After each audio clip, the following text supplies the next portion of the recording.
The Partnership for Agile Governance and Climate Engagement PACE has unveiled a guide for accessing climate finance by subnationals and private entities in Nigeria. This guide, presented at a session tagged Unlocking Climate Finance for Sustainable Growth at the 31st edition of the Nigerian Economic Summit, is a step-by-step tool to help state governments, investors, and eco-friendly businesses navigate global climate finance and translate commitments into bankable projects. Some of the reasons why the money lies on the shelf is because you don't have investment-ready proposals. And to support this, our Green Growth Unit has been established, as I said earlier, to align fiscal policy with sustainable development. The guide being launched today aligns with our strategy to improve climate finance capacity at the national and at the subnational level. And the tool to doing that is this guide to assessing climate finance that we have developed that will be accessible to subnational government, our state governments, eco-friendly businesses that will work to transform our response. So the key point is how Nigeria is responding to the challenges of climate change. Climate risk, ranging from floods to droughts, undermine food security, livelihood, and economic stability.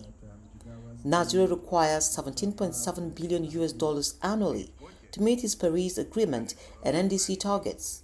Yet, current inflows cover less than 10%. This is the course PACE and partners seek to change. Climate finance is a way of unlocking Nigeria's own development so that Nigeria takes control of its own destiny on that, and climate issues are a huge issue, of course, for Nigeria. The federal government is big. They are equally doing their own, but the challenges are more at the state government level. What we are doing is to point states to what exists, resources that are existing that they are not tapping, and as development partners to now nudge them to do the needful. And one of those needful things to do is to know how to develop bankable projects. In the room are ministers, policymakers, representatives of governors, investors, and reform champions, and PACE is helping them see climate finance as both a governance reform tool and a driver of economic growth. You were asking, where are the women? It's important that women are not left out of this conversation. Climate change is a threat multiplier. Desertification, floods, whatever it is, even the heat, just the changes in temperature affect men and women differently. And so we need to understand this. We need to make it inclusive. We need to make our policies, our way forward, inclusive.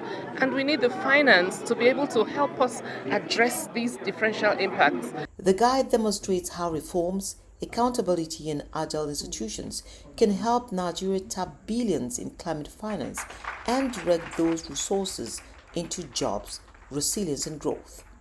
Beyond diagnosing the climate finance gap, the guide provides a how-to guide for turning climate commitments into real projects, employment, and resilience.